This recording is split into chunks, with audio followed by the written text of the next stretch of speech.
विशेष सन्दर्भको साथमा Pashupati kitchen homes private limited, Mitra Park, Chabahil. Admission open for Silver Mountain School of Hotel Management, Lanchor, Kathmandu. नेपालकै सबैभन्दा ठुलो फलामे छड उत्पादक कम्पनी अम्बे स्टिल्स, जे बन्छ दिगो बन्छ।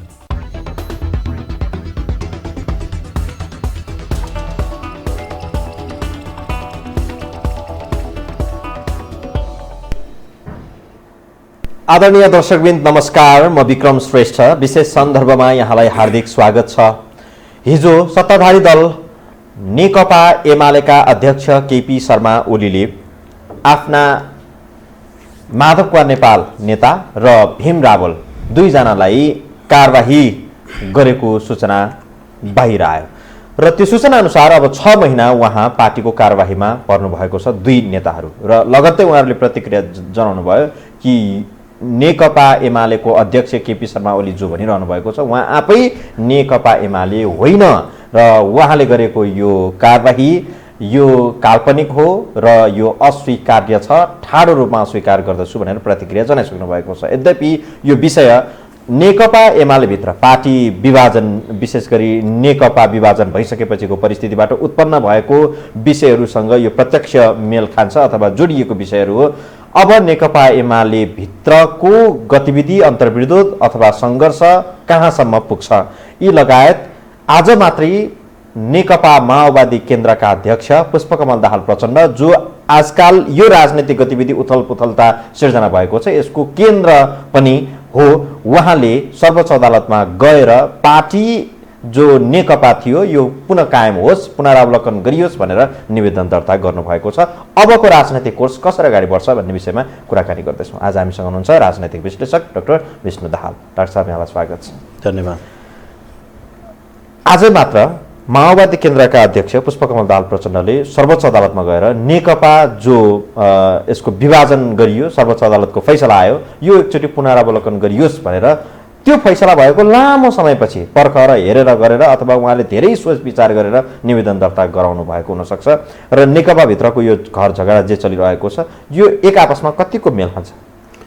यस्तो विक्रमजी, यसलाई चाहिँ हामीले आजको एउटा घटना मात्रलाई हेऱ्यौँ भने चाहिँ छ नि, हामीले समग्र राजनीतिलाई बुझ्न अलिक गाह्रो हुन्छ होइन। यसको एउटा सिलसिला छ नि, यसको सिक्वेन्सहरू चाहिँ नहेरिकन हुन्न। आजको यो घटनालाई चाहिँ मैले के बुझेको छु भन्दा जस्तो यो संसद पुनर्स्थापना पछि संसद पुनर्स्थापना प्रधानमन्त्रीको विपक्षको निर्णय पनि, त्यसपछि फेरि सर्वोच्चले चाहिँ त्यसलाई काउन्टर अर्को फैसला गरिदियो। माग चाहिँ के थियो भन्दा नेकपा भन्ने पार्टी मेरो हो, यो नाम मेरो हो भन्ने थियो होइन। फैसला चाहिँ सर्वोच्चले के गर्यो त भन्दा उसको फैसलालाई चाहिँ नि उसको नाम चाहिँ त्यो हो नै भन्यो, ऋषि कट्टेलको होइन। तर अनि अन्ततगत के गर्यो भने निर्णय चाहिँ फेरि अर्कै गरिदियो के, जो माग दाबी नै नभएको विषय चाहिँ फैसला गरिदियो। माग दाबी नभएको विषय र नसोचिएको विषय जो तपाईँ हामीले पनि विचार विमर्शमा सोचेकै थिएन विषय। त्यस कारणले नेपालको राजनीतिमा चाहिँ के छ भने धेरै अस्वाभाविक घटना र अस्वाभाविक कदमहरू छन् क्या। जति पनि जुन स्टन्टहरू छन् नि, त्यो राजनीतिक स्टन्टहरू छ त्यो चाहिँ अस्वाभाविक छ क्या। त्यस कारणले यो हामीले अहिलेको पछिल्लो चाहिँ आज प्रचण्डले दर्ता गर्नुभएको पनि एउटा स्टन्टको रूपमा बुझ्नुपर्छ भन्ने मलाई लाग्छ होइन। किनभने जस्तो पूर्व नेकपा हुँदा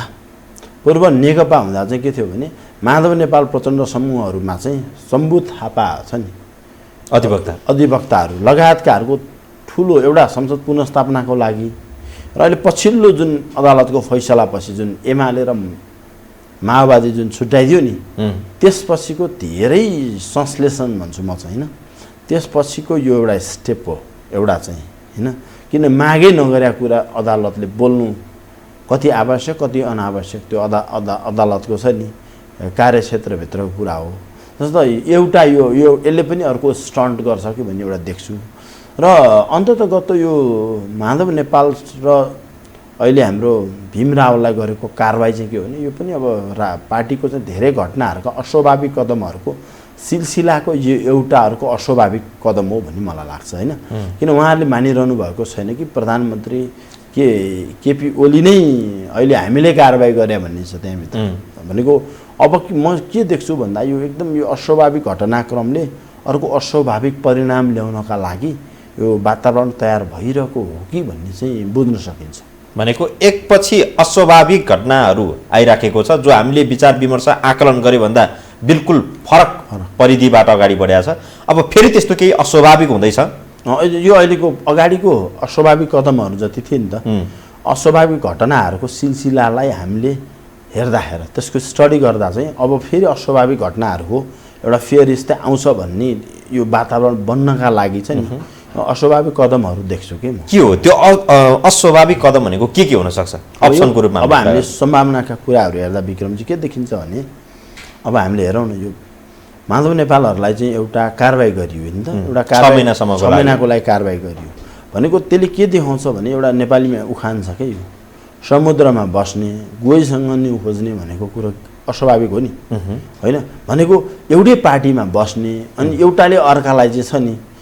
खालि रोक्न मात्र खोज्ने किचलो मात्र गर्नेले छ नि त्यही पार्टीले देश बनाउँछु भन्ने आफ्नै घोषणा पत्रको विरुद्ध भएन भने एउटा होइन,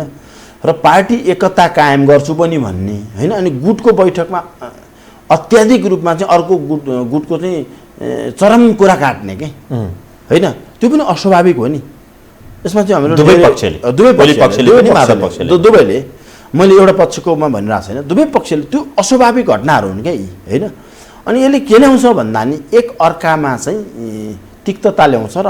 त्यसले यति धेरै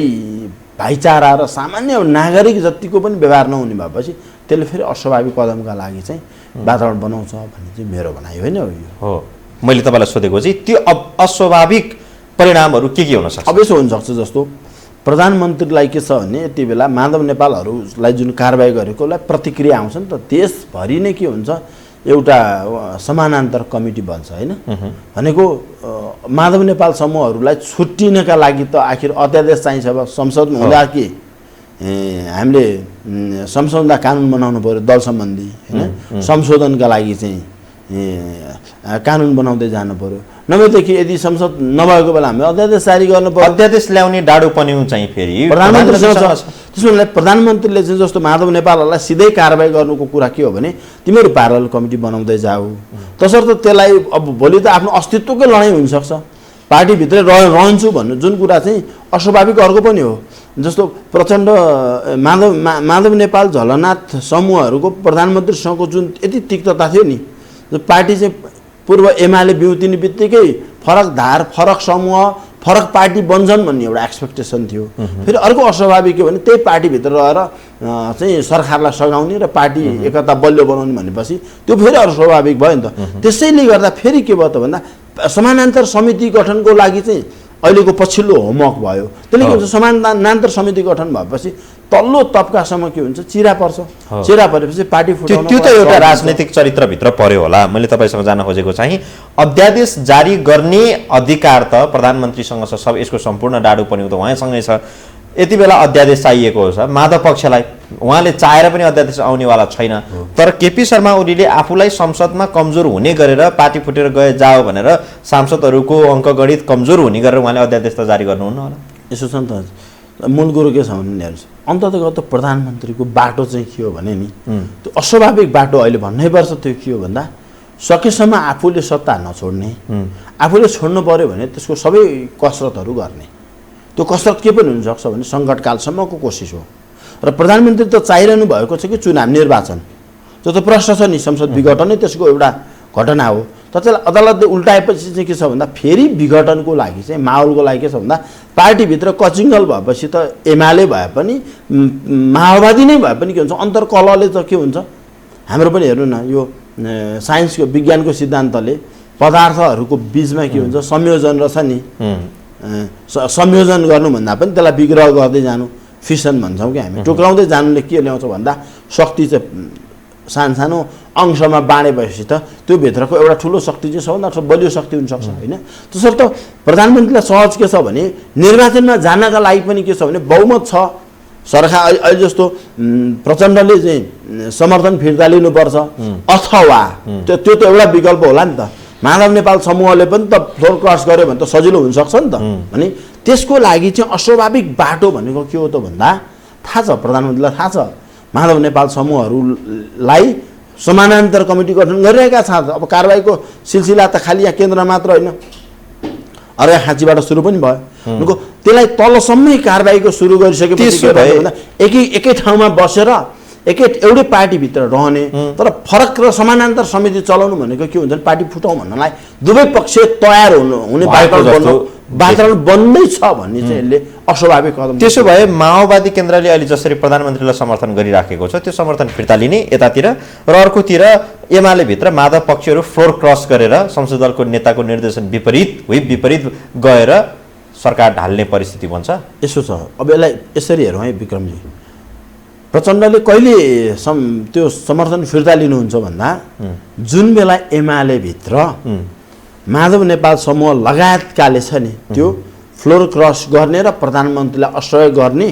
प्रष्ट धारणा त बनिसकेको छैन नि कतिजनाले भन्नेमा होइन। त्यो प्रष्ट रूपमा माधव नेपाल समूहलाई चाहिँ एक ठाउँमा जस्तो अब अहिले माधव नेपाल र भीमरावलाई कारबाही गरेको सन्दर्भमा के हुन्छ भन्दा प्रधानमन्त्री इतर समूह के हुन्छन् भन्दा त्यो भावनात्मक रूपले कति एकता हुनसक्छ के। जस्तो हेरौँ न हामीले, जस्तो एकदम यहाँ फेरि अर्को अस्वाभाविक कुरा के छ भन्दा माधव नेपाललाई कारबाही गरिरहेको छ, हामी पार्टी एकतालाई अझ बलियो बनाउँछौँ भनेर फेरि माधव नेपाल समूहका नेताहरू पनि भन्दैछन् क्या।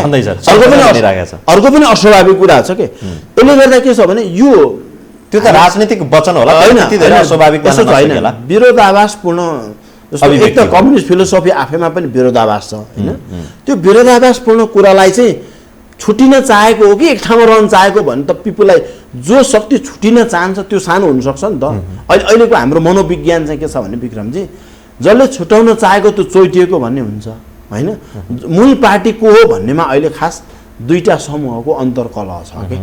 त्यसलाई चाहिँ पार्टी छुटाउँछु भन्ने चाहिँ के हुन्छ भन्दा त्यो चोइटिने भन्ने हुन्छ नि एउटा होइन नेपाली शब्द, चाहे त्यसको प्रभाव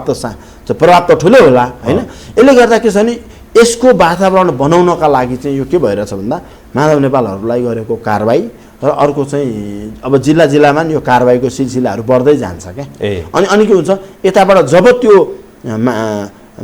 ओली समूह र माधव नेपाल समूहहरू छुट्टिने प्रष्ट पिक्चर देखेपछि यताबाट केन्द्रमा प्रचण्डले चाहिँ के हुन्छ समर्थन फिर्ता लिन्छन् र फिर्ता लिने बित्तिकै के हुन्छ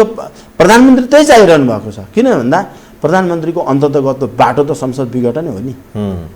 सरकारलाई समर्थन दिँदा विघटन गर्न त पाइएन। अहिले अदालतको आदेशै अनुसार संसद फेरि विघटन हुने लाइनमा जान्छ, फेरि विघटन हुने लाइनकै यो अभ्यास हो, त्यसैको वातावरण बन्दैछ भन्ने चाहिँ मेरो निष्कर्ष हो। असंवैधानिक कदम भनेर सर्वोच्च अदालतले त्यति धेरै चाहिँ फैसला गरेर यहाँ आइसकेपछि फेरि त्यही कदम प्रधानमन्त्रीले हिजो चाहिँ के थियो भने पार्टीभित्रको मात्र के थियो विग्रह थियो। अब अहिले के आयो त भन्दा पार्टी पनि फुटिसक्यो नि त होइन। अब नेकपा भन्ने रहेन, संसदमा सरकार त नेकपाले बनाएको हो नि त होइन। भला त्यसमा एमाले र माओवादीको भूमिका हो तर नेकपाको घोषणापत्रलाई दिएको जनमत हो नि खास त होइन। जस्तो यहाँ एउटा इक्जाम्पल भन्न एकदम सान्दर्भिक हुन्छ होला कि प्रतीकात्मक रूपमा एउटा एक्सिडेन्ट भयो, मोटरसाइकल पनि फुट्यो, लड्यो, मान्छेलाई चोट पनि लाग्यो। अनि त्यो एक्सिडेन्टमा चाहिँ गाडीले चाहिँ जसले गल्ती गर्यो म मोटरसाइकल पनि बनाइदिन्छु तर उपचार पनि गरिदिन्छु भन्यो नि होइन। तर दुखेको मूल्य त तिर्दैन नि त हो। अहिलेको ठ्याक्कै यो नेकपाको विषयलाई चाहिँ छ नि यो प्रतीकात्मक रूपमा छ नि, सबै चिज भयो तर त्यो दुखेको भनेको नि त्यो अवसर छ नि। त्यसले नेकपालाई दिएको जनमत चाहिँ हो कि यो नेकपाले बनाएको घोषणापत्रको जनमत हो। त्यसलाई चाहिँ के गरेन भन्दा अब अंशबन्डा गर्न थाल्यो कि यो एमालेलाई माओवादीलाई भन्न थाल्यो कि। अन्ततगत त मूल कुरो के हो भने एउटा कुरा चाहिँ सत्य के हो भने नेकपालाई दिएको जनमत नेकपा रहेन भने के रहन्छ भन्ने कुरामा छ नि सर्वोच्चको पछिल्लो पार्टी विग्रहको फैसला चाहिँ आफैमा पनि विवादास्पद भयो क्या। जस्तो एउटा यो रह्यो होइन। प्रचण्डले मलाई लाग्छ यही कुरा दाबीका साथ आज जानुभयो होला भने त मिडियामा आएको छैन होइन। एउटा दरिलो आधार यो देख्छु एउटा मैले। अब त्यसको कानुनी पाटो अर्को जानुभयो भन्ने कुरा आयो तर भित्रको अन्तरकुन्तर के हो भन्ने कुरा चाहिँ कानुनी पाटो त त्यसको व्याख्या छ नि अधिवक्ताहरूले गर्नु होला होइन। तर मूल चाहिँ राजनीतिक एजेन्डा चाहिँ हामीले बहस गर्दा चाहिँ विक्रमजी अन्ततगत नेकपा के थियो भने स्थिर सरकारले विकास दिन्छ भन्ने मान्यताका आधारमा जन्म दियो नि। त्यो पनि केले भन्दा कम्युनिस्ट घटकहरूले चाहिँ साँच्चै सोसलिस्ट इकोनोमी भएको देश बनाउँछन् भन्ने हो नि त होइन। दाजु अब यो परिस्थिति कहिलेसम्ममा सकिएला अथवा तपाईँले भनेको जुन निचोड छ फ्लोर क्रस गर्ने र समर्थन फिर्ता लिने त्यसपछि संसद विघटन या अर्को नयाँ सरकार गठन यो परिस्थिति कहिलेसम्म रहन्छ किनभने प्रचण्डले आजभन्दा 3 दिन अगाडि मात्रै नागरिक अगुवाहरूसँगको छलफलमा उहाँले के भन्नुभएको छ भने अब हामी एकाध दिनभित्रै यो सरकारलाई दिएको समर्थन फिर्ता लिन्छौँ र नयाँ सरकार गठन प्रक्रिया सुरु हुन्छ भनेर उहाँले भन्नुभएको थियो त्यही अनुरूप यदि उहाँ सर्वोच्चमा जानुभएको हो र तपाईँले भनेअनुसारको आकलन अब एमाले भित्र फ्लोर क्रस गर्ने स्थिति आउने हो भने कति दिन पिरियडको यो हिसाब किताब हुनसक्छ अब अहिले यस्तो छ कि अझ गन्जागोलै छ तर अलिकति 2-3टा सूक्ष्म विश्लेषण गऱ्यो भने चाहिँ एउटा आउनसक्छ विक्रम जस्तो अहिले संविधानको जुन धाराहरू 7वटा धारा छन् नि त होइन त्यसको कुन धाराबाट चाहिँ अब सरकार बन्छ भन्ने हो होइन एउटा जस्तो राष्ट्रपतिले सरकार निर्माणको लागि त एउटा बैठक त गरिसक्नु भयो होइन अब मलाई लाग्दैन कि अब फेरि यो सबै धाराको एक स्टेपमा गइरहन्छन् जस्तो मलाई लाग्दैन एउटा अब जस्तो प्रधानमन्त्रीको कोसिस के हुन्छ भन्दा आफू इतरको सरकार बन्न नदिने त्यो प्रष्ट क्लियर छ म्यान्डेट होइन चाहे राजपा र जसपामा त्यसको एउटै इक्जाम्पल के हो भन्दा जस्तो ललिता निवास केसैले पनि के हुन्छ भने बाबुराम भट्टराई अर्को छ नि जस्तो लाई पनि यसले चाहिँ एउटा क्रस गर्ने सन्दर्भ देख्छु एउटा त्यस कारणले सरकार बन्नको लागि चाहिँ छ नि गाह्रो हुनसक्छ एउटा यो है योसँग घटना जोड्न मिल्छ मिल्दैन त्यसको आफ्नो पाटा छ तर भइरहेको घटनालाई हेर्दा एउटा यो दोस्रो कुरो चाहिँ के देखिन्छ मलाई मङ्सिरमा निर्वाचनको लागि फेरि प्रधानमन्त्रीले संसद विघटन गर्नुहुन्छ जस्तो लाग्छ त्यसको लागि आउने मङ्सिरमा होइन त्यसको लागि 6 महिनाको समय चाहिन्छ भनेको जेठबाट हामीले मङ्सिरभित्र भनेको जेठभित्रमा चाहिँ छ नि जेठभित्रमा चाहिँ संसद विघटन गरिसक्नुपर्छ अब संसद विघटन गर्नका लागि अब के आधार रह्यो भने अब मलाई लाग्छ 18-19 गते अब छिटै हाउस फेरि के गर्छ क्लोज गर्छौँ यो चाहिँ खास संवैधानिक धाराहरूलाई चाहिँ फुकाउनलाई सर्वोच्चको आदेश अनुसार मात्र जीवित बनाउनलाई मात्र खोलिएको संसद हो होइन अब सरकारले वैशाख 15 भित्रमा नीति तथा कार्यक्रम संसदमा पेश गर्नुपर्छ होइन अब त्यो नीति तथा कार्यक्रम पास हुने अहिलेको कन्टेक्स्ट देखिन्न यो रणाकोले एउटा स्टेप चाहिँ त्यहाँबाट सुरु हुन्छ नेकपा एमाले भित्रको विवाद होइन त्यो संसदमा जब नीति तथा कार्यक्रम पास हुन्न नि नभएपछि त्यसले फ्लोर क्रस गर्नैपर्छ अथवा त्यो असफल भएपछि प्रधानमन्त्री राजीनामा दिनुपर्ने हुन्छ प्रधानमन्त्री राजीनामा दिनुभन्दा अगाडि कि त प्रधानमन्त्री 2टा विकल्प हुन्छ त्योभन्दा अगाडि नै कि विघटन गर्नुपर्ने हुन्छ यो परिस्थितिलाई बुझेर सरकार निर्माण हुन सकेन भनेपछि हुन पनि हो सरकार निर्माण हुन त सकेको त छैन बन्ने छाँटकाँट पनि छैन किनभने सरकार बनाउनको लागि अब तदारुकता लिनुपर्ने के छ भन्दा प्रमुख प्रतिपक्षी दल नै सरकार निर्माणमा चासो दिएको छैन किन भन्दा यति बेला सरकारमा जाने बित्तिकै कङ्ग्रेसलाई 2टा अप्ठ्यारो छ एउटा त्यो सरकार अर्काको स्वार्थ अनुसार चलाउनु पर्छ दोस्रो कुरो एमसीसी पास गर्नुपर्छ जनताहरू 80% जनताहरू एमसीसीको विरुद्धमा छ भनेपछि आउने निर्वाचन फेरि हारिन्छ सर्वनाक हार हुन्छ जस्तो कङ्ग्रेस सरकार निर्माणमा छैन उसको इन्ट्रेस्टै छैन महाधिवेशन त अहिले कङ्ग्रेसको जब प्रधानमन्त्रीले जेठमा चाहिँ संसद विघटन गरेपछि महाधिवेशन त सरिहाल्छ नि तसर्थ कङ्ग्रेस सभापतिको पनि स्वार्थ केमा छ भन्दा यो जब संसद विघटन हुन्छ हुने बित्तिकै त्यसपछि त अध्यादेश जारी गर्न मिल्छ भने निर्वाचनको सरकारमा चाहिँ कङ्ग्रेस नेपालको अहिलेसम्मको राजनीतिक परिवर्तन निर्वाचन भएको त अहिलेसम्मको हामीसँग कुनै पनि प्रमाण छैन इतिहासले त्यही देखाउँछ भनेपछि देउबाको अनुकूलको चाहिँ केही अध्यादेश जारी गरेर दल सम्बन्धी त आखिर अध्यादेश त जारी गर्नै पर्छ किनभने माधव नेपाल त केपी ओलीसँगै बसेर चुनाव त लड्दैनन् यति भइसकेपछि अहिलेको परिस्थिति अनुसार दल सम्बन्धी अध्यादेश जारी गर्नै पर्छ त्यो बेलामा चाहिँ के छ भने यो अहिलेको टिनियर पनि एक्सटेन्सन गर्ने खालको अध्यादेश जारी हुनसक्छ राष्ट्रपतिले त्यसलाई फेरि छाप लगाइदिनु त त्यति गाह्रो भएन त्यसो भएपछि म चाहिँ के देखिरहेको छु भन्दा मङ्सिरमा निर्वाचन हुन्छ जेठभित्रमा चाहिँ के छ भने वैशाखमा सरकारले ल्याएको नीति तथा कार्यक्रम फेल हुन्छ प्रधानमन्त्रीले राजीनामा दिनुपर्ने बाध्यकारी अवस्थामा फेरि संसद विघटन हुन्छ बजेट आउन पाउँछ कि पाउँदैन अब नीति तथा कार्यक्रम पास नभए बजेट कसरी आउँछ नीति तथा कार्यक्रम पनि आएन बजेट पनि आएन देश निर्वाचनमा गयो अब त्यसपछि निर्वाचनमा जान्छ होइन निर्वाचनमा गइसकेपछि अब सजिलो पनि हुन्छ फेरि बजेट किन भन्दा विकास योजनालाई राखेका बजेट जति निर्वाचनमा खर्च गर्न सजिलो पनि हुन्छ अनि यो परिस्थितिले के हुन्छ भने करिब जेठभित्रमा चाहिँ यो संसद फेरि विघटन हुन्छ त्यो वैधानिक विघटन हुन्छ त्यसपछि सर्वोच्च अदालतले पनि यो वैधानिक सरकार निर्माण हुन सकेन तसर्थ संसद विघटन चाहिँ धारा 76(7) अन्तर्गत ठिक छ भन्दै वैधानिक रूपमा संसद विघटन हुने एउटा बाटो छ, योभन्दा अगाडि मात्रै बाटो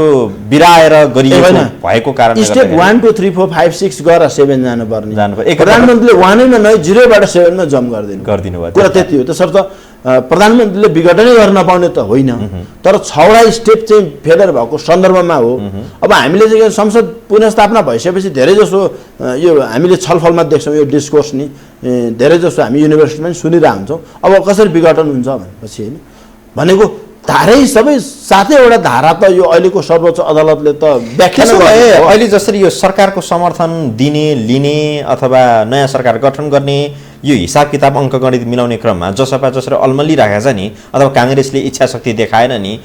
यो कहीँ न कहीँ त्यसो भए अब सरकार कस्तो बनाउने भन्ने विषयमा यो सबै गन्जागोल बिचमा जसपा चाहिँ अल्मलिएको अथवा उसको लागि एउटा घात हुनसक्छ। यो सरकारमा जाने, सत्तामा जाने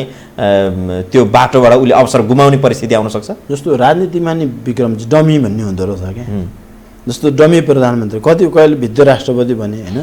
त्यो डमी प्रधानमन्त्री भनेको चाहिँ अहिले नाम आइरहेकोहरू हो क्या होइन। प्रधानमन्त्री त केपीले छोड्दै छोड्नुहुन्न नि, त्यो त सत्य छ त। छोड्ने भइदिए भए पार्टी एकतै जोगाएर छ नि, धेरै कुरा भइसक्थ्यो नि त। त्यसकारणले बाँकी चाहिँ डमी प्रधानमन्त्रीहरू को बन्ने भन्ने हो होइन। जस्तो यदि त्यस्तो हो भने 4-5 दिनमै यो सरकार परिवर्तन हुने प्रचण्डले चाहिँ आज अदालत जानुहुन्थ्यो होला र। त्यो पनि कन्सिक्वेन्सेस हामीले घटनालाई हेरौँ न, सूक्ष्म हेर्दा त त्यो पनि अस्वाभाविकै हो नि होइन, स्वाभाविक त होइन भने उहाँले त अब हाउस किन भने छिटै हाउस क्लोज हुन्छ।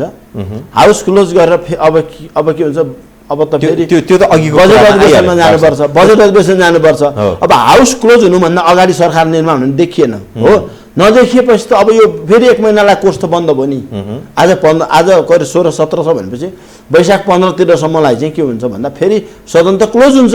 अनि त्यतिन्जेलभित्र के हुन्छ नि नहुने परिस्थिति आयो भने त प्रधानमन्त्री ओलीले अझै छिटो क्लोज गरिदिन। त्यस कारण म भन्दैछु, त्यस कारणले यो हामीले के नबुझौँ भने अहिलेकै हाउसबाट सरकार नयाँ बन्दैन, यसको केही विकल्प रहन्न होइन। त्यो डमी प्रधानमन्त्रीका नामहरू बजारभरि एउटा प्रस्ताव हुन्छन् होइन। अब अर्को आउने बेलामा चाहिँ साँच्चै पेचिलो चाहिँ अब छ नि हाम्रो वर्षीय अधिवेशन जुन छ नि हो, बजेट अधिवेशन, त्यहाँ चाहिँ अलिकति पेचिलो छ क्या विषय। किनभने अब जस्तो अब चाहिँ परीक्षा कसको हो भन्दा माधव नेपाल समूहहरूका युवा नेताहरूको परीक्षा हो क्या। अब चाहिँ उहाँहरूले जसरी भन्नुभएको छ नि हामी यस्तो गर्छौँ, उहाँ ठ्याक्क कर्म क्षेत्रमा उहाँहरूको प्रस्तुतिकरण कस्तो रहन सक्छ, पार्टीभित्र उहाँले बनाउने वातावरण कस्तो रहन सक्छले चाहिँ त्यसपछिका छ नि अभ्यासहरूलाई। त्यसो भए प्रचण्डको आज सर्वोच्चको यात्राको गन्तव्य कहाँ हो, उहाँको रणनीति के हुनसक्छ त त्यसो भए? प्रचण्ड त यसो यो 1 2 3 भन्ने अप्सन हुन्छ नि प्रत्येकको होइन। जस्तो एक अप्सनले नभए 2 अप्सन। जस्तो अब हेरौँ न, एउटा अप्सन के हुन्छ भने 1 महिना हाउस क्लोज हुने बेलामा त सर्वोच्चले चाहिँ यो पुरानो आदेश ल्याइदियो भने त माधव नेपाल प्रचण्ड एकै ठाउँमा रह्यो भने त ओली अल्पमतमा पर्यो भने त उसले त त्यहाँबाट आउँदै अर्को अधिवेशन अगाडि नै अविश्वासको प्रस्तावको लागि चाहिँ विशेष अधिवेशन कल गर्ने सम्भावना हुनसक्छ नि त। अथवा एकै आउने अधिवेशनको लागि चाहिँ अविश्वासको प्रस्तावै आफ्नै पार्टीले चाहिँ अरू सम्मिलेर दर्ता गराएर सरकार निर्माणको कोसिस त हुनसक्छ नि त। त्यो त हुन सकिरहेको थिएन भनेको। यसले 2वटा कोसिस हुन्छ। एउटा त प्रधानमन्त्रीलाई मनोवैज्ञानिक दबाव बनाउँछ यसले। अर्को कुरा के हुन्छ भने जस्तो एमाले र माओवादीभित्र जुन गुट परिवर्तनको जुन श्रृङ्खला त अझ बढ्न सक्छ नि त, त्यसलाई पनि नियन्त्रणको लागि र आफ्नो अस्तित्वको लागि पनि यो प्रचण्डको यो स्टेप चाहिँ डिफेन्सिभ भन्छु म चाहिँ, त्यो हो जस्तो लाग्छ। कतै प्रचण्डको अहिले दिएको जो पुनरावेदनको निवेदन छ त्यसमा सर्वोच्चले आफ्नो पूर्व फैसलालाई सच्यायो भने यस्तो छ नि त, सर्वोच्च पनि आफै नै यो बाइनरी अपोजिसन के कहिले एउटा निर्णय गर्छ एउटाको पक्ष जस्तो देखिन्छ, फेरि त्यसको अपोजिट निर्णय गरिदिन्छ फेरि विपक्ष जस्तो देखिन्छ होइन। यो त्यस कारणले नेपालमा प्रचण्ड आफैमा एउटा कमजोर खेलाडी त होइन नि त फेरि राजनीतिमा, धेरै सुझबुझका साथ आएको छ यो। किनभने यो ठ्याक्कै मैले भने यो समय चाहिँ अस्वाभाविक हो नि त। जस्तो त्यो निर्णय हुने बित्तिकै जानुपर्ने त्यो स्वाभाविक मान्न सकिन्छ। अब यो धेरै पछि लामो समय सबै सेलाइसकेपछि त्यसपछि दल विभाजन धेरै कुराहरू अगाडि बढिसकेका छन्, त्यसो धेरै होमवर्क भएरै गएको हुनुपर्छ। त्यस कारण मैले भने यो अर्को अस्वाभाविक कदम हो। अब यसले फेरि अस्वाभाविक परिणाम पनि ल्याइदिन सक्छ क्या। यसलाई चाहिँ हामीले नगार्न सक्दैन विक्रम। त्यसर्थ मलाई लाग्छ 1 महिनाको पिरियड यदि यस्तो अस्वाभाविक निर्णय आउने छ भने फेरि प्रधानमन्त्रीले के गर्नुहुन्छ भन्दा सङ्कटकाल लगाइहाल्नुहुन्छ किन भन्दा सङ्कटकालको वातावरण पनि हेर्नु सबैले पर्यावरणीय सङ्कटकाल छ काठमाडौँमा लगायत देशका धेरै ठाउँमा धुवाँ धुलो छ वातावरण यस्तो छ आर्थिक सङ्कटकालै छ कोरोना लगायतका अरू कुराले होइन अब राजनीतिक सङ्कटकाल त एउटै पार्टीभित्र दुईटा गुटको यत्रो छराष्ट्र लडाइँ छ होइन अब अरू पनि यही देखिन्छ अस्वाभाविक यही देखिन्छ त्यसभन्दा बाँकी रहेको अरू छ नि जुन हाम्रा होइन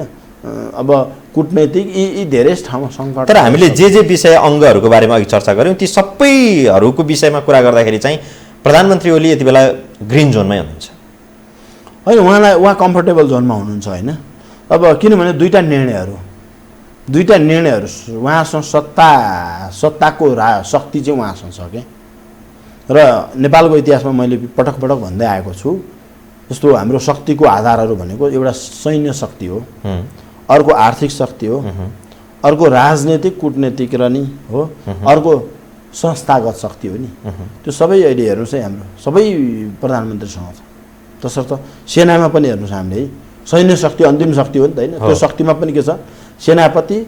अनि त्यसपछिबाट रक्षा मन्त्री प्रधानमन्त्री र राष्ट्रपति एउटै लाइनमा भएको यो छ नि नेपालको इतिहासको यो पहिलो हो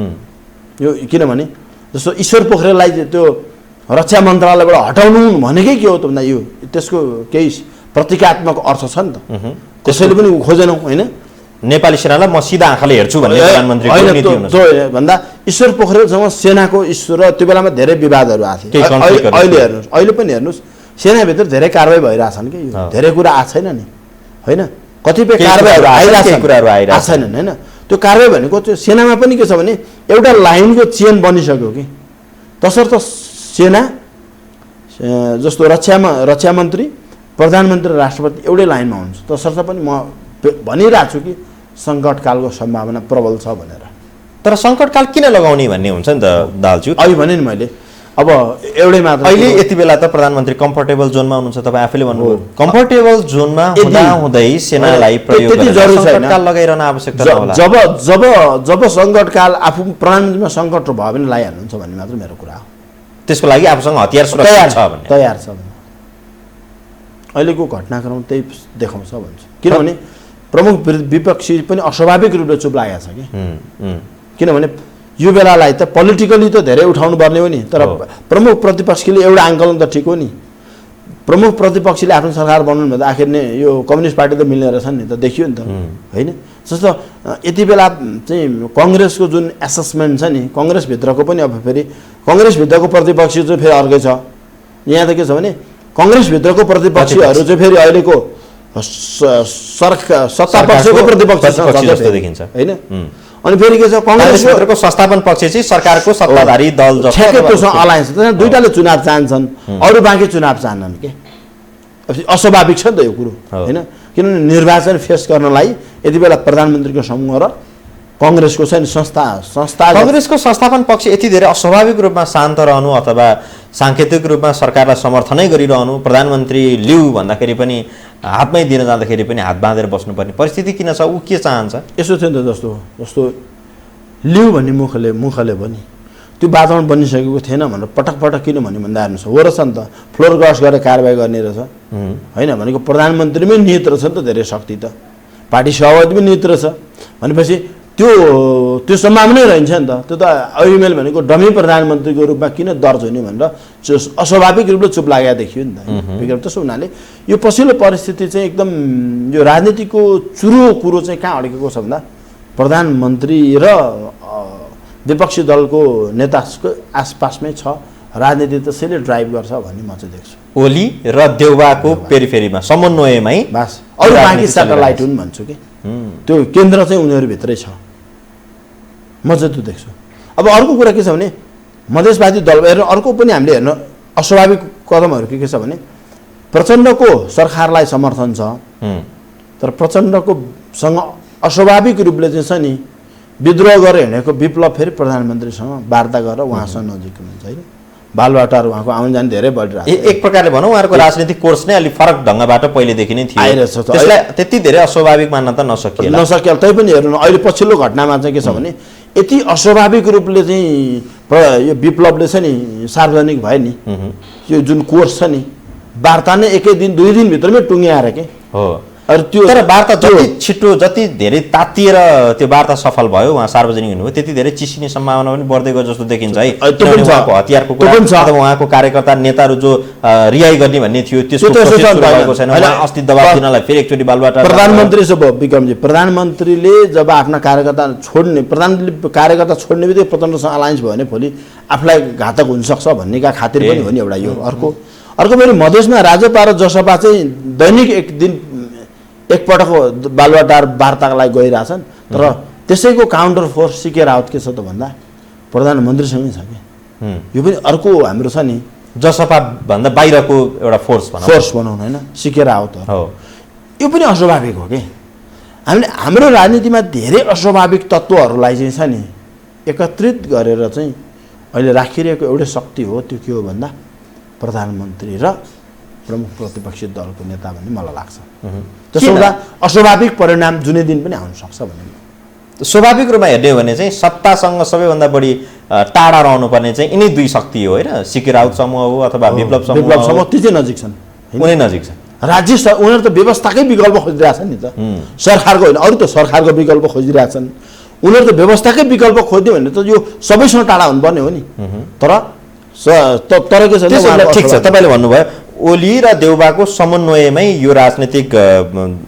उथलपुथलता भइरहेको छ अथवा त्यसमा उहाँहरूको चाहिँ एकअर्काप्रति एट्याचमेन्ट छ भने पनि काङ्ग्रेसलाई पुग्ने फाइदा चाहिँ के त यस्तो छ फाइदा त छैन नि त अर्ली इलेक्सन हुने बित्तिकै यो जतिको कङ्ग्रेसले निर्वाचनमा नि आफूलाई बलियो रूपमा पेश गर्नु सबै दलहरू डिभाइड भएको छ नि कम्युनिस्ट जस्तो हेर्नु नेपालमा हाराहारी 68% भन्दा बढी मत चाहिँ के छ कम्युनिस्ट मत छ कि कम्युनिस्ट मत छ नि त्यो टुक्रिएको ठाउँमा भनेको त्यो विभाजित भएको बेला कङ्ग्रेस धेरै थोरै मतले हारेको धेरै सिट छ नि त कङ्ग्रेसको तसर्थ कङ्ग्रेसको अङ्कगणितीय आङ्कलन पनि के हो भन्दा यो बेला चाहिँ निर्वाचनको सबैभन्दा एप्रोप्रिएट टाइम हो तसर्थ उसले सरकारमा जानलाई इच्छै जाहेर गरेन तथापि के छ भन्दा संस्थापनको विपक्षी छ नि कङ्ग्रेसको संस्थापनको विपक्षीले चाहिँ के हो त भने सरकार बनाउनलाई धेरैचोटि कोसिस गर्यो धेरै वार्ता गर्यो पद पनि माग्यो तर संस्थापनले त्यसमा टसमस गरेन एउटा यो कुरा छ तसर्थ यो अहिले निर्वाचनको लागि चाहिँ मङ्सिर सबैभन्दा उपयुक्त समय देखिन्छ अहिलेको होइन अहिलेको कोर्सका अनुसारै फेरि यो कोर्सको अनुसार चाहिँ मङ्सिरमा निर्वाचन हुन्छ जेठभित्रमा चाहिँ के हुन्छ भने जति पनि अस्वाभाविक घटनाहरू भइसक्छन् र फेरि विघटन भएर वैधानिक विघटनले मङ्सिरमा निर्वाचनको लागि चाहिँ तयारी अवस्थामा हुन्छ भन्ने मलाई लाग्छ र त्यो अर्ली निर्वाचन चाहिँ हुन्छ नै भन्ने अहिले यसो छ स्वाभाविक भयो त के हुन्थ्यो भने यो वाम घटकहरूले अब पार्टी त छुट्टै भए पनि वाम घटकहरूले जनताका इस्युहरूलाई एड्रेस गरेर सरकार चाहिँ छ नि जनपक्ष बनाएर लान्थे क्या यहाँ त पार्टीबाट पनि गुटबाट पनि अब जस्तो प्रधानमन्त्रीको समूहले त जे निर्णय गरे पनि प्रधानमन्त्रीले गरे हुन्छ भनिसक्यो अब यस्तै हुन्छ माधव नेपाल समूहको पनि त्यही हुन्छ प्रचण्डको पनि त्यही हुन्छ क्या भनेको पार्टीहरू भन्दा पनि माथि व्यक्ति राख्ने अवस्था सिर्जना हुन्छ र त्यसैले के हुन्छ भने हामीले भन्छौँ नि होइन त्यसैको कारण चाहिँ जनताका चाहना जनताका डिमान्डहरू चाहिँ कहिले पनि केन्द्रमा पर्दैनन् भन्ने देखिन्छ काङ्ग्रेसले भन्यो कि 5 वर्षको लागि हामी प्रतिपक्षमा बस्ने भनेर जनादेश हो हामी त्यही अनुसार गर्छौँ भनेर भन्दै गर्दाखेरि देश यति धेरै लथालिङ्ग अवस्थामा पुग्दा अथवा सत्ताधारी दलले सत्ता राम्रोसँग सञ्चालन नगरिदिँदाखेरि देशको यो स्थिति आयो भनेपछि प्रतिपक्षमा रहेको दलले त्यसको अपनत्व लिनुपर्ने हो नि अथवा यसलाई सही लिगमा ट्र्याकमा डोर्याउने समय आयो भनेर अगाडि बढ्नुपर्ने समय होइन विक्रम यस्तो छ नि त जस्तो जनताको जिम्मेवारी जनताले होइन यस्तो छ नि त प्रतिपक्ष पनि यति सानो बनाइदियो कि उसले भूमिकै निर्वाह गर्न सक्ने बनाइदियो नि त जनताले जस्तो जनतालाई पनि के छ भने होइन यो कम्युनिस्ट सरकारले त यो देशमा के न कहाँ पलटै गर्छ भन्ने थियो नि त जस्तो यहाँ हामीले देवत्वकरण थियो नि त होइन अहिले पनि छ नि पार्टीहरूभित्र आफ्नो नेता देवत्वकरण र विपक्षी चाहिँ दानवत्वकरण छ होइन त्यो देवत्वकरणको प्रभाव के हो भन्दा यो हो क्या अहिलेको एउटा यो देख्छु अर्को कुरा कङ्ग्रेस यति बेला 5 वर्ष ऊ प्रतिपक्षी हो ऊ आफ्नो भूमिका निर्वाह गर्ने हो अब कङ्ग्रेसले त अर्ली इलेक्सन चाहेको त प्रत्यक्ष देखिन्न नि त यो कुरा हो अर्को कुरो अनि फेरि के र नेपाली जनता र सदनमा पनि के जस्तो हाम्रो विश्लेषक एकजनाले भन्थ्यो 2 करोडको गाडीमा 20 रुपियाँको हावा महत्त्वपूर्ण हुन्छ भने जस्तो कि कङ्ग्रेसको अस्तित्व त यति धेरै छ नि यति धेरै अन्डर एस्टिमेट पनि गरेको हो नि त, चाहे जनताले गरे हो त्यसलाई स्वीकार्नुपर्छ होइन, पक्का हो। अनि फेरि पिपलको क्यारेक्टर पनि अपोजिट छ कि, कम्युनिस्ट पार्टीमा भोट हाल्छ, सेयर किन्छ कि, अनि फेरि संविधानको प्रस्तावना चाहिँ के छ भन्दा समाजवादी अर्थव्यवस्था लागू गर्ने भन्ने छ कि, समाजवादी अर्थव्यवस्था लागू गर्ने संविधानको प्रस्तावनाभित्र कम्युनिस्ट घटकहरूले चाहिँ के भन्छन् त भन्दा यो समाजवादी अर्थव्यवस्था लागू गरिनेछ भन्छ होइन। अनि कम्युनिस्ट पार्टीमा भोट हाल्छन् अनि प्राइभेट सेयर किन्छन् कि, जनता पनि उल्टै छन् नि, बाइनरी अपोजिसनै छन्, त्यो पनि स्वाभाविक होइन नि, अस्वाभाविक क्यारेक्टर हो। यी धेरै अस्वाभाविक क्यारेक्टरका कारण चाहिँ हाम्रो दलहरू मातेका पनि हुन् क्या, यिनीहरूले हामीभन्दा विकल्प पनि खोज्दैनन् हो पनि। फेरि र तपाईँ यो हेर्नु न, आउने निर्वाचनमा पनि टोटल मतको 68 घटेर 58 होला होइन, तर यिनै दलको नै के हुन्छ टुक्रिएर रहँदा मत छरिने होला, तर जनताले त यसैलाई हाल्छन् क्या, जति नै भयो नि मत। अप्सन त 1 2 3 मात्र, अप्सनको कुरा होइन, जस्तो नीति तथा कार्यक्रम हेरेर भोटै हाल्दैनन्, भोट केलाई हाल्छन् भन्दा आफूले पहिलेदेखि हाल्छ। त्यस कारण त निर्वाचन चिन्हमा हेर्नुहोस् लडाइँ एजेन्डामा हुनुपर्ने घनीभूत छलफल निर्वाचन चिन्ह कसले पाउँछ भन्नेले गर्दा पार्टी एकीकरण र विग्रह छुट्टिन्छ भनेको 21औं शताब्दीमा जनताहरूलाई कति मूर्ख ठानेका छन् क्या दलहरूले होइन। भनेको मैले घोषणापत्र समय सापेक्ष छ छैन, प्रविधिसँग कति मैत्री छ छैन, हाम्रो आर्थिक विकासका आधारहरू अब हामीले परिवर्तन गर्नुपर्छ, प्राकृतिक स्रोत साधन गर्नुपर्छ भन्नेमा दलहरू कति सचेत छन्। यहाँ मूल कुरो के छ भने पहिलो कुरो त जनतामै सचेतना नआइकन त छ नि, घोषणापत्र यो अनुसार मैले मत दिएको भन्ने खालको जनता पनि हुनु पर्यो। जस्तो हामी के छौँ भने खालि रिमिटेन्स इकोनोमीले देश धानिरहेको छ, यी दलले देश चलाइरहेका छन् भन्दै सधैँभरि यही गरिरहने हो भने त अनि हामी नयाँ ठाउँमा कहाँ पुग्छौँ, नयाँ डिस्कोर्स कहिले सुरु हुन्छ। अब अर्ली निर्वाचन भए पनि अथवा समय आइसकेपछि भएको निर्वाचनमा भए पनि अबको दलमा कम्युनिस्ट भित्रको जुन विग्रह छ यो विग्रहले पुग्ने फाइदा चाहिँ काङ्ग्रेसलाई नै होइन, अरू दल विकल्पको रूपमा। ट्याक्कै अब यस्तो भयो विक्रमजी, आफू सक्षम भएर होइन कि अरूको अकर्मण्य भएर चाहिँ म आफू सक्षम साबित हुनुभयो कि दलहरू नि, भनेको प्रतिस्पर्धात्मक राजनीति नै भएन। भनेको राम्रो कुरामा प्रतिस्पर्धा कुनै दलले नै गरेनन् र युवाहरूले यति बेलामा युवाहरूले कम्तीमा ट्राई गरौँ न, एउटा समूहले एउटालाई त अपदस्थ गरेर भए पनि पार्टीभित्र छ नि, त्यसलाई जे गरेर भए पनि पार्टीको आफ्नो मेकानिजमभित्र जसरी भए पनि आफूले नेतृत्व लिएर नयाँ खालका छ नि प्रविधि मैत्री, प्राकृतिक स्रोत साधन र पर्यावरण बेस उत्पादन प्रणाली छ नि, जुन हामी पिउने पानी, हर्बल, वनस्पतिहरू, यो जस्तो वन जङ्गल, यसका प्राकृतिक स्रोत साधन छन् नि त। जस्तो मणिपुरकै हेर्नुहोस् इक्जाम्पल के आएको छ भन्दा मणिपुरले बङ्गलादेशमा को कन्स्ट्रक्सनमा फिलिङको लागि त डाँडोको माटोहरू र काम नलाग्ने ग्रेगरहरू छ नि, त्यो सबै एक्सपोर्ट गरेर उसको अर्थतन्त्र कति माथि पुऱ्यायो भने हामी चाहिँ हाम्रो पहाड चाहिँ के छ, हाम्रो यो सम्भावनाको पहाड हो,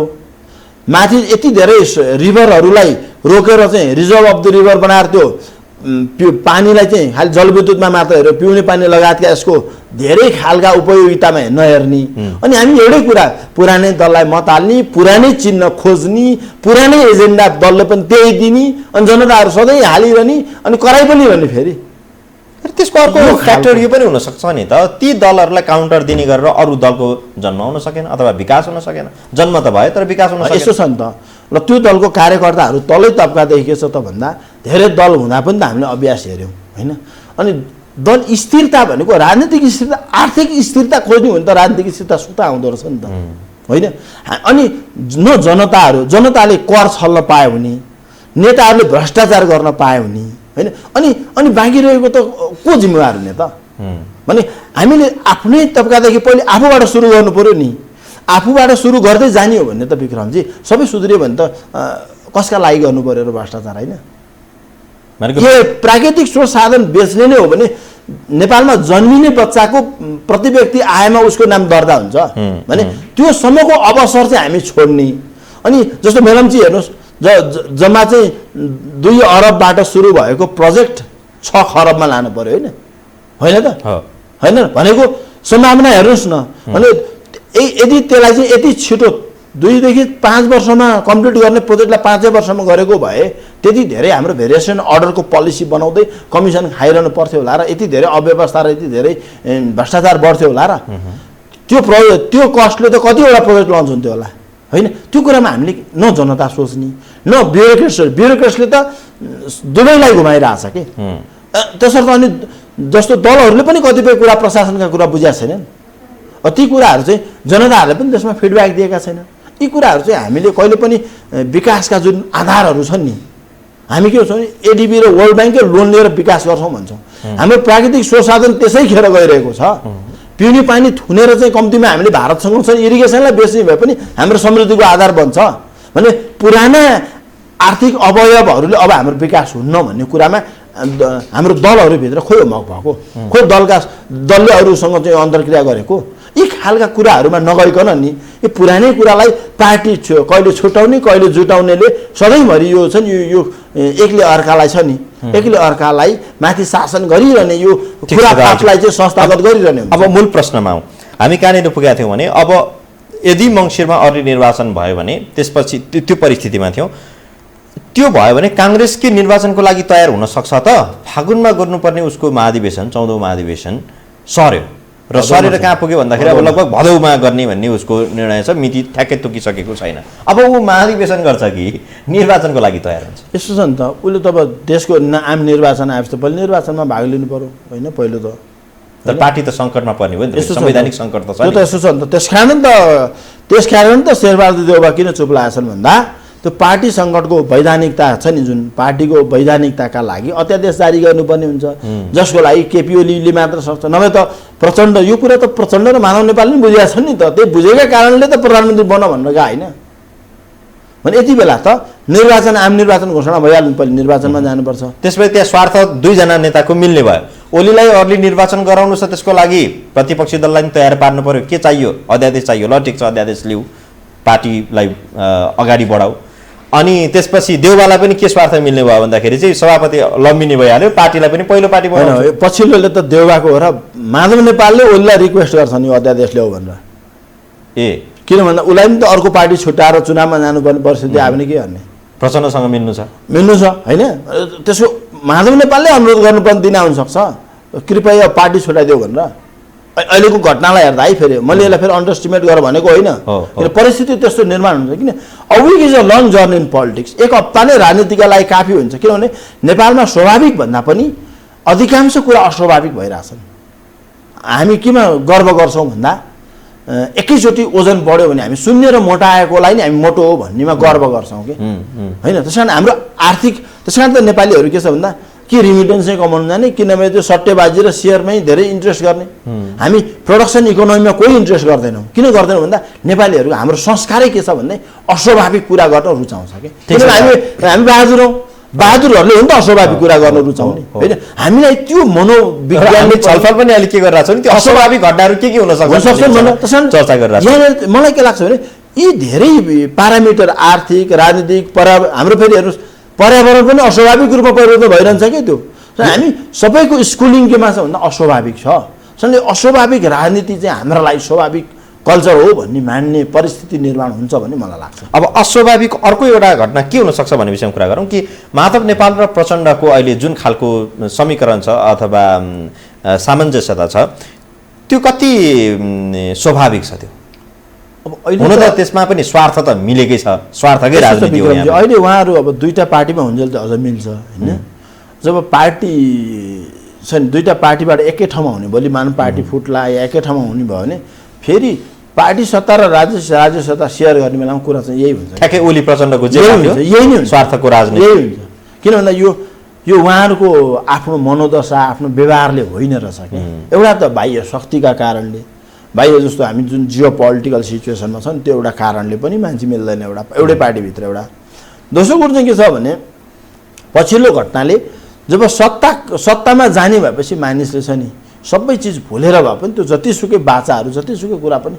छोड्न सक्छ कि तसर्थ स्वाभाविक राजनीतिका लागि चाहिँ हामीले के गर्नुपर्छ हाम्रो पर्यावरणीय उत्पादनमुखी अर्थव्यवस्थालाई अंगीकार गर्ने भने 5-7 वर्षमा हामीलाई यो अरू विदेशीको सहयोग नलिकन बजेट बनाउन सक्ने अवस्थामा चाहिँ के हुन्छ हाम्रो स्वाभाविक राजनीति हुन्छ यदि स्वाभाविक राजनीतिमा लाने हो भने चाहिँ हामीले पर्यावरणमा आधारित अर्थव्यवस्थालाई अंगीकार गरौँ। त्यो हाम्रो हुन्छ, त्यो नेपालको हुन्छ। हार्वर्डको सिद्धान्त यहाँ तर यो सोच्ने त अलिकति पनि समय 10 सेकेन्ड पनि समय हाम्रो दलका नेताहरूसँग छैन। यो विषयमा विचार विमर्श गरौँ न भन्ने अब माहौल तयार हुँदैछ। चीन र भारतको जनसङ्ख्यालाई पिउने पानी सङ्कट 5 वर्षभित्रमै हुन्छ। हाम्रा कारणले त हाम्रो नेताले सोच्दैनन्, बाह्य देशका छिमेकीका कारणले यो सोच्छन्। किन भन्दा त्यो रेडिमेड आउँछ, उनीहरूले हो भन्छन्। किनभने हाम्रो लागि विकास निर्माण र योजना बनाउँदैनौँ। उनीहरूको प्रपोजलमा हामीसँग यस्तो बानी भइसक्यो कि यो हाम्रो पहिलो बजेटदेखि नै विदेशी सहायतालाई चाहिँ जस्तो आए पनि लिने कि हामीलाई त्यो हाम्रो कल्चरै भइसक्यो। जस्तो बजेट बनाउनु विदेशी सहायता कति छ पहिले नहेरी बजेट बनाउँदैन भने हामीलाई त्यो सोसलाइजेसन हाम्रो बानी नै त्यो भइसक्यो हुनाले प्रश्न के छ भन्दा यो हामीले गर्दा चाहिँ यो अहिले हामीले यो कुरा छलफल गरिरहेको छ नि पर्यावरणीय यो पानीको अभियानमा 5 वर्षदेखि लागेर सबैले हावादारी भनिरहेको छ हैन। किशुनजीले यही मेलम्चीको पानी काठमाडौँ ल्याउनु भन्दा हिजो हावादारी भन्थे नि त हैन, भन्थे। अब यो पछि यो स्वाभाविक रहेछ भनेपछि एउटा फुच्चेले टेलिभिजनमा भन्थ्योबाट सुरु हुन्छ कि त्यहाँबाट सुरु हुन्छ भनेको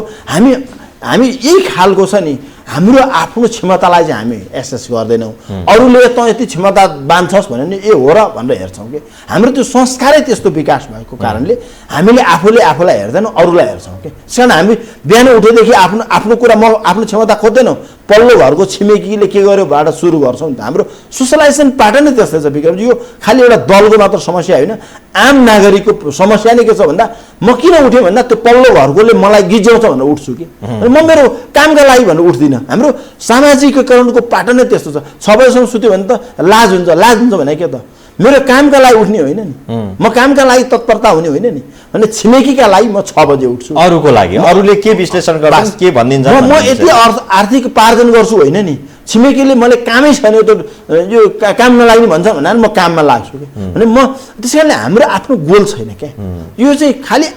दलहरूको होइन, आम नेपाली त्यो मेरो पनि प्रब्लम हो, हामी सबैको प्रब्लम हो। त्यो प्रब्लमलाई चाहिँ एसेस गरौँ र हामीसँग भएको क्षमता छ नि जुन हामीले भन्यो नि वन जङ्गल जडीबुटी होइन जल जनशक्ति है यो कुरालाई चाहिँ हाम्रो विकासका आधार हो भनेर आगामी बजेटदेखि म त यही फ्लोरबाट भनौँ प्रधानमन्त्रीका आर्थिक सल्लाहकारहरूले यो कुरामा कम्तीमा थोरै भए पनि राख्नुहोस् बजेटको हो। त्यो पाटोहरूमा चाहिँ हाम्रो बजेट र योजनाहरू बनाऊ। त्यसले के दिन सक्छ भने अरब र भारत र चीनमा पनि पानी सङ्कट छ। रेल किन ल्याउने भन्दा यदि हामीसँग रेल हो भने यो डाँडा काँडाका जति पनि रिफिलिङका लागि चाहिने जुन हाम्रा छन् नि यो फुङ्ग उडेका डाँडाहरू अवसरका रूपमा प्रयोग हुन्छन्। त्यसभित्र भएका हाम्रा माइनिङ रिसोर्सेसले अर्थव्यवस्था एकदम बलियो बनाउँछ र हामीले प्रत्येक वर्ष 1 अरब बिरुवा वृक्षारोपण गर्दै वाटर साइकललाई रिचार्ज गर्दै यो हाम्रो पर्यावरणीय छ नि लाई राम्रो बनाउँदै पर्यटकलाई ल्याउँदै हामीले जति पनि खोला नाला थुन्दै हाम्रो आर्थिक विकास गर्दै जाने हो। डाक्टर साहब अब कार्यक्रमको अन्तिममा आइपुग्यौँ। निकै चर्चामा रहेको विषय तर यो राजनैतिक सरगर्मी बढेपछि अलि ओझेलमा परे जस्तो छ तर त्यो स्थिर विषय हो एमसीसी विषय। अब मसँग करिब 2 मिनट मात्रै समय बाँकी छ, यसमा टुङ्ग्याइहालौँ यो विषयलाई। एमसीसी कहाँ गएर अड्किएको छ र यो सबै राजनैतिक कचिङ्कलको बिचमा कतै एमसीसीको त्यो प्रभाव देख्नुहुन्छ तपाईँ? यसो होइन, यो विघटनबाट संसद पुनर्स्थापनासँग पनि त्यो एमसीसी कहीँ न कहीँ जोडिन्छ। म ठ्याक्कै प्रमाण दिन सक्दिनँ तर जोडिन्छ। र संसद विघटन यो संसदले काम गर्न नसक्नु एमसीसी हो, संसद पुनर्स्थापना हुनु पनि एमसीसीसँग कतै जोडिन्छ र यो अहिले सरकार नबन्नु पनि एमसीसी हो। र अर्को अबको पार्लियामेन्टमा छ नि एमसीसी कमिटमेन्ट गर्ने हो भने बहुमत ल्याउन पनि सक्छ, त्यो पनि हो। किनभने किशुनजीको अन्तरिम सरकार हुँदा महाकालीको नदीको छ नि महाकालीको सम्झौताको विषयले किशुनजीले पहिले बहुमत आओस् अनि भन्दा उनले चुनाव हारेका थिए कि त्यो त प्रश्न छ नि त। यस कारणले हामीले आन्तरिक राजनीति मात्र बाह्य शक्तिले पनि स्वार्थ छ र त्यसका लागि हामीले चाहिँ अरूलाई माहौल बनाइराख्छ। तसर्थ एमसीसी भन्दा मूल कुरो के छ भने हामीले पिउने पानीलाई बिक्री गर्ने योजनामा लिएर जाने हो भने एमसीसी 5 वर्षपछि ल्याउला ठिक छ। विद्युतको त विकल्प छ, पिउने पानीको संसारमा विकल्प छैन। यस्तो निर्विकल्प प्रकृतिले देनको रूपमा दिएको कुरा हामी खेर फालेर हाँसेर उडाएर हिँडिरहेको छौँ। तसर्थ चिन्ने भन्ने कुरा सत्य हो, हामी सुनको कचौरामा मागेर बसेकाहरू देश भनेको नेपाल हो। अब कहीँ न कहीँ त्यो एमसीसी को प्रभाव एमसिसीको प्रभाव विक्रमजी यति मात्र नै, अब 10 वर्ष हाम्रो तपाईँ भन्नुहुन्छ राजनीतिमा कि अहिले हामीले जो पिउने पानीको यहाँले कुरा गरिरहनु भएको छ यसलाई हामीले बेच्न सक्यौँ भने एमसिसी भन्ने कुराहरू तपसिलका विषय हुन्। त्यहाँबाट आउने पैसा हामीसँग हाम्रै देशमा हामीले आफ्नै उत्पादन भएपछि आफ्नो बजेट हुन्छ, आफ्नो योजना हुन्छ, आफ्नो राष्ट्रियता हुन्छ र हामीले गर्व पनि गर्न सक्छौँ। हाम्रो राजनीति आफैले गर्छौँ कि सर त अरूको डोनर एजेन्सीको बजेट लिएर आउँदा त उसको स्वार्थ हुन्छ नि त। हामी हाम्रो पानी बिक्री गर्न त राष्ट्रसँग ट्रेड हुन्छ नि त होइन। उनीहरूको पनि स्वार्थ, भारतको पनि पानी स्वार्थ छ। भारतलाई पनि पानी सङ्कट हेर्नुहोस् तपाईँले 2019 मा चेन्नईमा 3 महिना स्कुल कलेज सब बन्द भएको छन् पिउने पानी सङ्कटले। 2024 भित्रमा भारतमा पिउने पानी सङ्कटले सरकार अस्थिर हुन्छ, उसकै मन्त्रालयको डेटा छ। चीनमा पिउने पानी ब्रह्मपुत्रलाई उसले किन रिभर्स गर्यो त भन्दा त्यो वाटर रिचार्ज नभएर हो। भने हामीले कोसीको पानी मरुन खोलामा डाइभर्ट गऱ्यौँ किन भन्दा इरिगेसन देखाए पानी रिचार्जको कारण हो। कोसीमा यस्ता 15वटा आयोजनाहरू चाहिँ काठमाडौँ ल्याउँदै याङ्ग्री र लार्केललाई चाहिँ मेलम्चीमा मिसाएर भारतलाई रियल बनाएर पानी बेच्ने योजना ल्याउने हो भने त्यो अहिले एमसिसी भन्दा छिटो हुन्छ। त्यसले त्योभन्दा 10 गुणा अब प्रतिफल पनि दिन्छ र ल्याउनलाई यहाँ 3.5 दशक लागेको इतिहास भर्खरै यहाँ साक्षी छ हामीसँग। अब यो खालको योजना सुरु गर्न पर्यो भने त नेपाललाई होइन यस्तो छ नि त, राजनीति राष्ट्रका लागि गर्नु पर्यो नि। राष्ट्रका लागि गर्नु हो, राजनीति गर्ने हो भने त 2 वर्षमै आउँछ। किनभने यहीँ र लार्केललाई त मेलम्चीमा राख्नु त त्यो टनल त थोरै क्षेत्र छ नि त। सर त सबै पूर्वाधार बनिसक्यो। सर त एउटै त्यो फेरि सेकेन्ड फेजको मेलम्चीको आयोजनाभित्रै पर्छ त्यो। त्यसलाई त खालि के हुनु पर्यो, इम्प्लिमेन्टेसनमा मात्र हामीले तदारुकता देखाउनु पर्यो। समय दिनुभयो डाक्टर साहब, यहाँलाई धेरै धेरै धन्यवाद। आदरणीय दर्शकवृन्द, उहाँ हुनुहुन्थ्यो डाक्टर विष्णु दाहाल। उहाँसँग समसामयिक राजनैतिक विषयमा कुरा गऱ्यौँ र कार्यक्रमको अन्त्यतर्फ नेपालको आर्थिक विकास के कसरी हुनसक्छ, यसको स्रोत के हुनसक्छ भन्ने विषयमा पनि कुराकानी गऱ्यौँ। हेरिदिनु भयो, यहाँलाई धेरै धेरै धन्यवाद। भोलि पुनः उपस्थित हुनेछौँ। आजलाई बिदा दिनुहोस्, नमस्कार।